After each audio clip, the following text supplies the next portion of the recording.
കണ്ടോ, കളി കണ്ടോ? ഹൈക്കോടതിയുടെ നേരിട്ടുള്ള മേൽനോട്ടത്തിലായതോടെ നമ്മുടെ ശബരിമലയിലെ സ്വർണ്ണ കവർച്ചാ കേസിന്റെ അന്വേഷണം പോകുന്ന പോക്ക് കണ്ടോ? ഇന്നലത്തെ ഹൈക്കോടതി വിധിയോടെ ഈ കേസിന്റെ അന്വേഷണം ഈ കവർച്ചയുടെ പിന്നിൽ നടന്ന ഗുരുതരമായ ക്രിമിനൽ ഗൂഢാലോചനയിലേക്ക് കൂടി നീളുകയാണ്. ഇതോടെ രണ്ടാം പിണറായി സർക്കാരും അന്വേഷണത്തിന്റെ പരിധിയിൽ പെടുകയാണ്. ചില്ലറ പിച്ചക്കാശ് വാങ്ങിച്ച താഴേക്കിടയിലുള്ള ഉദ്യോഗസ്ഥന്മാരുടെയും പിന്നെ കൈവാക്കിന് കിട്ടിയ നമ്മുടെ ഉണ്ണികൃഷ്ണൻ പോറ്റിസാറിന്റെയും തലയിൽ ഇതിന്റെ എല്ലാം ഉത്തരവാദിത്വം കെട്ടിവെച്ചിട്ട് തലയൂരാമെന്ന് കരുതിയിരുന്നവര്, അല്ലെങ്കിൽ അതിന് വെള്ളം വെച്ചവരുടെ പരിപാടികളും പദ്ധതികളും എല്ലാം പൊളിഞ്ഞ് പാളിഷായിരിക്കുകയാണ്. നമ്മുടെ ദേവസ്വത്തിന്റെ ചുമതലയുള്ള വാസവൻ മന്ത്രി, പഴയ മന്ത്രി കടകംപള്ളി സുരേന്ദ്രന്റെ നേർക്കും ഇപ്പോഴത്തെ Devaswom board president PS Prashanth, പഴയ പ്രസിഡന്റ് A പത്മകുമാറിന്റെ നേർക്കും വിരൽ ചൂണ്ടിക്കളിക്കുകയായിരുന്നു ഇതുവരെ. പത്മകുമാറിന് മുമ്പുണ്ടായിരുന്ന ദേവസ്വം ബോർഡ് പ്രസിഡന്റിനും ഇതിന്റെ അന്വേഷണ പരിധിയിൽ നിന്ന് മാറി നിൽക്കാൻ പറ്റുമെന്ന് തോന്നുന്നില്ല. അന്വേഷണം ഗൂഢാലോചനയിലേക്ക് നീങ്ങിയതോടെ വമ്പൻ സ്രാവുകളുടെ ചുറ്റും ഈ വലയുടെ കുരുക്കിങ്ങനെ മുറുകി വരികയാണ്. അതിൽ നിന്ന് അത്ര പെട്ടെന്ന് അവർക്കാർക്കും രക്ഷപ്പെടാൻ കഴിയുമെന്ന് തോന്നുന്നില്ല. ആദിഭൂതി ഇളകി നിൽക്കുകയാണ് ഇതുമായി ബന്ധപ്പെട്ട അല്ലെങ്കിൽ സംശയത്തിന്റെ നിഴലിൽ നിൽക്കുന്ന ദേവസ്വം ബോർഡിന്റെ ഭരണാധികാരികളും രാഷ്ട്രീയക്കാരുമെല്ലാം. ഈ ദേവസ്വം ബോർഡും ദേവസ്വം മന്ത്രിമാരും കഴിഞ്ഞാല് അതിന്റെ മുകളിലേക്കും വരും അന്വേഷണം. കയറി വരും. നമ്മുടെ പൊളിറ്റിക്കൽ സെക്രട്ടറിയുടെ നിയന്ത്രണത്തിലായിരുന്നു, അല്ലെങ്കിൽ അദ്ദേഹം പറയുന്നത് അനുസരിച്ചായിരുന്നു അന്വേഷണം നടന്നിരുന്നതെങ്കിൽ ഇത് വല്ലതും സംഭവിക്കുമോ? ഇവരാരെങ്കിലും അന്വേഷണത്തിന്റെ പരിധിയിൽ വരുമോ? ഇങ്ങനെ തെളിവുകൾ ശേഖരിക്കപ്പെടുമോ? ആലോചിക്കേണ്ട ഒരു കാര്യമാണ്. ഹൈക്കോടതി രംഗപ്രവേശനം ചെയ്തതോടെ അവരതിന്റെ മേൽനോട്ടം, അന്വേഷണത്തിന്റെ മേൽനോട്ടം ഏറ്റെടുത്തതോടെ കളിയാകെ മാറി. ഹൈക്കോടതിയുടെ കഴിഞ്ഞ ദിവസം നിരീക്ഷണങ്ങൾ വന്നതോടെ ഇതുമായി ബന്ധപ്പെട്ട ശബരിമലയിലെ സ്വർണ്ണക്കവർച്ചയുമായി ബന്ധപ്പെട്ട കുറ്റകൃത്യങ്ങളുടെ ഡയമെൻഷൻ, അല്ലെങ്കിൽ അതിന്റെ തലങ്ങളും മാനങ്ങളും ഒക്കെ വലിയ തോതിൽ വികസിച്ചു വരികയാണ്. വളരെ വലുതായിക്കൊണ്ടിരിക്കുകയാണ്. പഴയതുപോലുള്ള ഒരു പെറ്റിക്ക് സല്ലിപ്പ ഇത്. ഇനിയിപ്പോ 3 കേസുകളുടെ അന്വേഷണത്തിലേക്ക് വരുന്നത്. ഒന്ന്, ഈ ദ്വാരപാലക ശില്പങ്ങൾ, അതിലെ സ്വർണം അടിച്ചു മാറ്റിയ കഥ. പിന്നീട് കട്ടിളപ്പടിമേലുണ്ടായിരുന്ന സ്വർണ്ണം ഇളക്കി മാറ്റിയ അത് വിറ്റ കഥ. ഇപ്പൊ പിന്നെ മൂന്നാമതായിട്ട് ഇതിന്റെ പിന്നിൽ സംഭവിച്ചിരിക്കുന്ന ഗൂഢാലോചന, അതിനെ സംബന്ധിച്ച വിശദമായ അന്വേഷണം. ഹൈക്കോടതി കഴിഞ്ഞ ദിവസം നടക്കുന്ന നിരീക്ഷണങ്ങൾ എത്രത്തോളം പ്രധാനമാണ്, ഗൗരവതരമാണെന്ന് ഒന്ന് പരിശോധിക്കാം. ഒന്ന്, ശബരിമല സ്വർണ്ണ കവർച്ചയുടെ പിന്നില് വൻതോതിലുള്ള ക്രിമിനൽ ഗൂഢാലോചനയും വളരെ ഭംഗിയായിട്ട് ആസൂത്രണം ചെയ്ത് നടപ്പാക്കിയ ഒരു പദ്ധതിയുമുണ്ട്. അതിനെപ്പറ്റി വിശദമായ അന്വേഷണം നടത്തണം. അത് ഈ ബോർഡിലെ ചെറുകിട ഉദ്യോഗസ്ഥന്മാർക്കിടയിൽ ഒതുക്കി നിൽക്കാൻ പാടില്ല. ബോർഡ് അംഗങ്ങൾ അടക്കമുള്ളവരുടെ പങ്കിനെ കുറിച്ച് അന്വേഷിക്കേണ്ടിയിരിക്കുന്നു. അതിനുള്ള നിർദ്ദേശമാണ് ഇപ്പോൾ ഹൈക്കോടതി പ്രത്യേക അന്വേഷണ സംഘത്തിന് നൽകിയിരിക്കുന്നത്.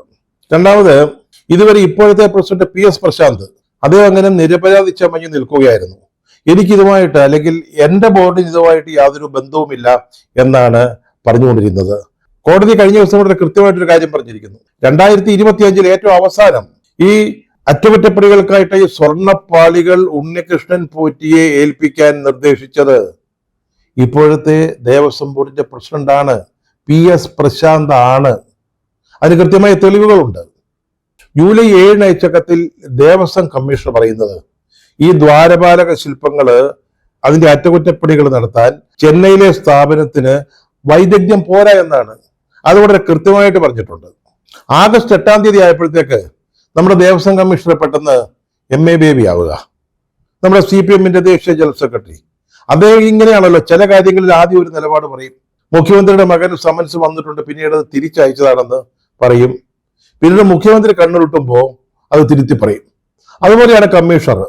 ഈ രണ്ടാമത്തെ കത്തിൽ ഈ ചെന്നൈയിലെ സ്ഥാപനത്തിന് വൈദഗ്ധ്യം ഇല്ല എന്ന് പറഞ്ഞ ഭാഗം അങ്ങ് വിഴുങ്ങി. പിന്നീട് ആഗസ്റ്റ് 31 മറ്റൊരു കത്തുണ്ട്. അതിൽ അദ്ദേഹം പറയുന്നത് ഈ ദ്വാരപാലക ശില്പങ്ങളുടെയും മറ്റും അറ്റകുറ്റപ്പണികൾ ചെയ്യുന്നതിന് സ്പോൺസർ ഉണ്ണികൃഷ്ണൻ പോറ്റിയെ സംഭവം ഏൽപ്പിക്കാൻ Devaswom board president PS Prashanth പറഞ്ഞിട്ടുണ്ട് എന്നാണ്.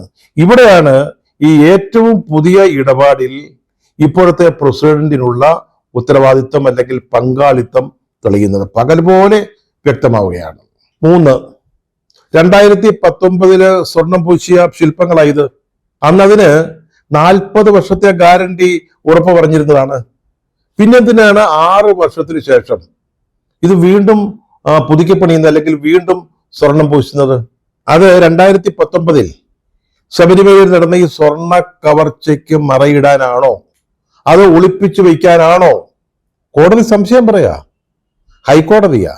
അതിനുവേണ്ടിയായിരുന്നോ ഈ 2015 അറ്റകുറ്റപ്പണികൾ എന്നാണ് ചോദിക്കുന്നത്. അത് മാത്രമല്ല, ഇവിടെ നിന്ന് പുറത്തേക്ക് കൊണ്ടുപോയ ദ്വാരപാലക ശില്പങ്ങൾ തന്നെയാണോ തിരിച്ചു വന്നിട്ടുള്ളത് എന്ന കാര്യത്തിലും ഹൈക്കോടതിക്ക് സംശയമുണ്ട്. ഇതൊക്കെ കോടതി വെറുതെ അങ്ങ് പറഞ്ഞതല്ല, ഒരു അനുമാനത്തിന്റെ പുറത്തോ മറ്റോ പറഞ്ഞതല്ല. ഇത് ഹൈക്കോടതി നിർദ്ദേശിച്ച അന്വേഷണ സംഘത്തിൽപ്പെട്ട ആളുകളെ ഓരോരുത്തരോടും വിവരങ്ങൾ ചോദിച്ചു മനസ്സിലാക്കിയതിനു ശേഷം, അവർ സമാഹരിച്ച തെളിവുകളുടെ വിശദാംശങ്ങൾ അറിഞ്ഞതിന് ശേഷം പറഞ്ഞതാ. എച്ച് വെങ്കടേഷ് അടക്കം ADGP, അദ്ദേഹത്തിനാണല്ലോ ഈ പ്രത്യേക സംഘത്തിന്റെ ചുമതല, നേതൃത്വം. അദ്ദേഹം അടക്കമുള്ളവരുടെ അടച്ചിട്ട മുറിയിൽ ഹൈക്കോടതിയുടെ ദേവസ്വം ബെഞ്ചിരുന്ന് വിശദാംശങ്ങൾ ചോദിച്ചറിഞ്ഞിട്ട് അവരെത്തിയ ഒരു നിഗമനമാണ്. അതിന്റെ ബാക്കിയായിട്ടാണ് ഗൂഢാലോചനയെ പറ്റി അന്വേഷണം നടത്താൻ ഹൈക്കോടതി പറയുന്നത്. ഈ ഇടപാടുകളിലൊക്കെ ദേവസ്വം ബോർഡിന്റെ ഇപ്പോഴത്തെ പ്രസിഡന്റിന് പങ്കുണ്ട്, അല്ലെങ്കിൽ അറിവുണ്ട് എന്ന് പറയുന്നത്.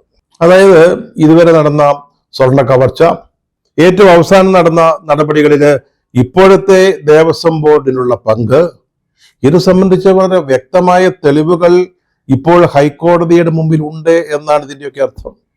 ഹൈക്കോടതി അത് പരിശോധിച്ചിട്ടുണ്ട് എന്ന് നമുക്ക് മനസ്സിലാവുകയാണ്. ഇതാണ് ഹൈക്കോടതിയുടെ മേൽനോട്ടത്തിൽ നടത്തുന്ന അന്വേഷണവും സെക്രട്ടറിയിൽ ഇരുന്ന് പൊളിറ്റിക്കൽ സെക്രട്ടറി നിർദ്ദേശിക്കുന്ന അനുസരിച്ച് നടക്കുന്ന അന്വേഷണങ്ങളും തമ്മിലുള്ള വ്യത്യാസം. ഓരോ ദിവസവും കഴിയുന്തോറും ചെമ്പങ്ങനെ തെളിഞ്ഞു വരുന്നത് നമുക്ക് മനസ്സിലാവുന്നില്ലേ? അതാണ് വ്യത്യാസം. ഇതുവരെ ഇപ്പോഴത്തെ ദേവസ്വം ബോർഡിനെ കുറിച്ചോ അല്ലെങ്കിൽ കടകംപള്ളി സുരേന്ദ്രനെ കുറിച്ചോ ഒക്കെ പ്രതിപക്ഷം എന്തെങ്കിലും പറയുമ്പോൾ, പരാതികൾ ഉന്നയിക്കുമ്പോൾ, ഇതൊക്കെ രാഷ്ട്രീയ ദുഷ്ടലാക്കോടുകൂടിയുള്ള പ്രചാരണം മാത്രമാണെന്നാണ് വാസവ മന്ത്രിയും കടകംപള്ളിയും ഒക്കെ പറഞ്ഞിരുന്നത്. ഇപ്പതാ സംസ്ഥാനത്തെ ഏറ്റവും പ്രധാനപ്പെട്ട കോടതി, പരമോന്നത കോടതി തന്നെ പറഞ്ഞിരിക്കുക, ഗൂഢാലോചന നടന്നിരിക്കുന്നു. 2025 സ്വർണ്ണപ്പാളികൾ പുതുക്കുന്നതുമായി ബന്ധപ്പെട്ട തീരുമാനങ്ങളിൽ ഇപ്പോഴത്തെ ദേവസ്വം ബോർഡിന് പങ്കുണ്ട്. ഇതിനെക്കുറിച്ച് അന്വേഷിക്കണം, കോടതി തന്നെയാണ് പറയുന്നത്. അപ്പോൾ ഈ മന്ത്രിക്കും ഇതുവരെ നിരപരാധി ചമഞ്ഞ് നടന്നിരുന്ന ഇപ്പോഴത്തെ ബോർഡിനും എന്താണ് പറയാനുള്ളത്?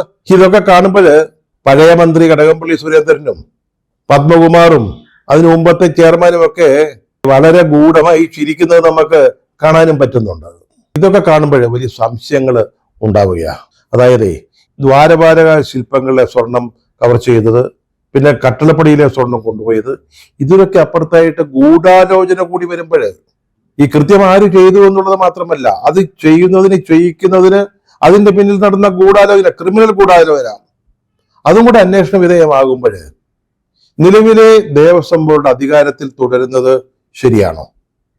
അപ്പോഴെങ്ങനെ നീതിപൂർവമായിട്ടുള്ളൊരു അന്വേഷണം നടക്കും? പ്രസിഡന്റും അംഗങ്ങളും ഒക്കെ അവിടെ തന്നെ ഇരിക്കുക, ദേവസ്വം കമ്മീഷണറൊക്കെ അധികാര സ്ഥാനത്ത് തന്നെ ഇരിക്കുന്നു. അപ്പോൾ ഈ പ്രത്യേക അന്വേഷണ സംഘത്തിന് എത്രത്തോളം ഫലപ്രദമായിട്ട് അത് സംബന്ധിച്ച് അന്വേഷണം നടത്താൻ പറ്റും? സംഗതി ശരിയായിട്ട് നീങ്ങുമോ, മുന്നോട്ട് പോകുമോ? അപ്പൊ എന്താ ചെയ്യേണ്ടത്? വാസ്തവത്തിൽ സർക്കാർ ഈ ഭരണസമിതിയെ മാറ്റി നിർത്തണം, ഒന്നുകിൽ അവർ രാജിവെച്ച് മാറിപ്പോകണം, പകരം ഒരു സംവിധാനം ഉണ്ടാക്കണം. അങ്ങനെ വേണമെങ്കിൽ അന്വേഷണം നടത്തേണ്ടത്. ഒരുപക്ഷെ നാളെ ഹൈക്കോടതിക്ക് തന്നെ അത് ചൂണ്ടിക്കാട്ടേണ്ടി വന്നേക്കാം. കാരണം ഇപ്പോൾ അധികാരത്തിലിരിക്കുന്ന ആ സംഘം ഈ അന്വേഷണങ്ങൾക്ക് എന്തെങ്കിലും തടസ്സം ഉണ്ടാക്കുകയാണെങ്കിൽ, അങ്ങനെ ഒരു സാഹചര്യം ഉണ്ടായാൽ സ്വാഭാവികമായും ഹൈക്കോടതിക്ക് ഇടപെടേണ്ടി വരും.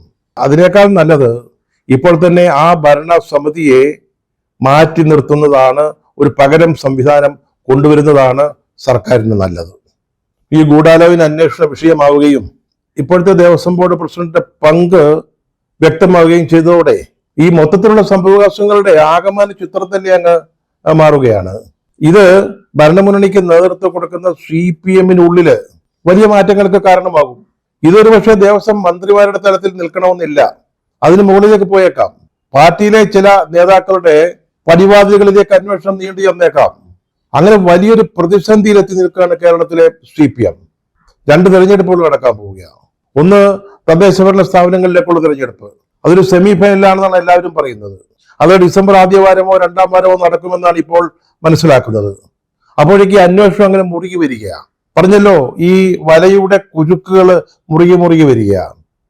ആ സാഹചര്യത്തിലാണ് ഈ തെരഞ്ഞെടുപ്പ് നടക്കാൻ പോകുന്നത്. ഇതിനിടയ്ക്ക് എന്തെങ്കിലും വെളിപ്പെടുത്തലുകൾ ഉണ്ടായാൽ, പാർട്ടി നേതാക്കളുമായിട്ട് ബന്ധപ്പെട്ട എന്തെങ്കിലും പുതിയ തെളിവുകൾ പുറത്തു വന്നാൽ CPM വലിയ പ്രതിസന്ധിയിലാകുന്ന കാര്യത്തിൽ യാതൊരു സംശയവുമില്ല. ഡെമോക്ലീസിന്റെ വാളെന്ന് പറയുന്നത് പോലെ ഈ ശബരിമല കവർച്ച ഇങ്ങനെ അവരുടെ തലയ്ക്ക് മുകളിൽ തൂങ്ങി നിൽക്കുകയാണ്.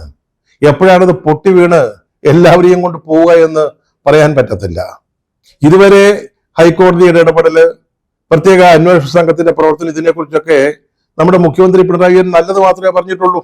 ഇനി ഗൂഢാലോചനയിലേക്ക് പോവുകയും CPM നേതാക്കളിലേക്ക് അന്വേഷണം വരികയും ചെയ്യുമ്പോൾ മറിച്ച് പറയാനും പറ്റത്തില്ല. വല്ലാത്തൊരു അന്തരാള ഘട്ടത്തിലാണ് ഈ പാർട്ടി ഇപ്പോൾ എത്തി നിൽക്കുന്നത്. ഇപ്പൊ നമ്മുടെ കടകംപള്ളി സുരേന്ദ്രൻ അടുത്ത തവണ കഴക്കൂട്ടത്ത് മത്സരിക്കാൻ തയ്യാറായിട്ട് നിൽക്കുക, അതിനുവേണ്ട കരുക്കൾ നീക്കിക്കൊണ്ടിരിക്കുക. അതുപോലെ വാസവൻ, ഇപ്പൊ വാസവനെ കുറിച്ച് പറയുന്നത് അടുത്ത തെരഞ്ഞെടുപ്പിൽ അല്ലെങ്കിൽ തെരഞ്ഞെടുപ്പിന് ശേഷം ഈ ശ്രീ പിണറായി വിജയൻ ഏതെങ്കിലും കാരണവശാൽ ഒഴിഞ്ഞു നിൽക്കുകയാണെങ്കിൽ ആ സ്ഥാനത്തേക്ക് വരാൻ കഴിവുള്ള രണ്ടാമനായിട്ട് പോലും ഇപ്പോൾ പാർട്ടിയിൽ പലരും അദ്ദേഹത്തെ വാഴ്ത്തി പറയുന്നുണ്ട്. അത്തരത്തിലുള്ള പ്രചാരണങ്ങൾ, ചില നറേറ്റീവ്സ് പ്രചരിപ്പിച്ചുകൊണ്ടിരിക്കുക. അതാണ് വാസവന്റെ ഇപ്പോഴത്തെ സ്ഥിതി. ഈ അന്വേഷണം ഏത് വഴിക്ക് പോകുമെന്ന് നമുക്കറിയില്ല. പക്ഷെ പാർട്ടിക്ക് ദോഷകരമായി, പാർട്ടി നേതാക്കൾക്ക് എതിരായിട്ട് എന്തെങ്കിലും സംഭവിക്കുകയാണെങ്കിൽ അടപടലം പൊളിഞ്ഞു വീഴുന്ന ഒരു സാധ്യതയും സാഹചര്യമായി ഉള്ളത്. അടുത്ത മെയ് മാസമാകുമ്പോഴത്തേക്ക് നിയമസഭാ തിരഞ്ഞെടുപ്പ് വരികയാണ്. ആകെ പ്രശ്നമായിട്ടിരിക്കുകയാണ്. ഇപ്പം മുഖ്യമന്ത്രിയുടെ മകനെതിരായിട്ട് വന്ന ED നോട്ടീസ് അടക്കം, മുഖ്യമന്ത്രി മകൾക്കെതിരായിട്ട് നടക്കുന്ന അന്വേഷണം ഒരു വഴിക്ക് നടന്നുകൊണ്ടിരിക്കുന്നു. എക്സാലോജിക്ക്, SFIO ആ അന്വേഷണം നടക്കുന്നു. അങ്ങനെ പല പല പ്രശ്നങ്ങൾ.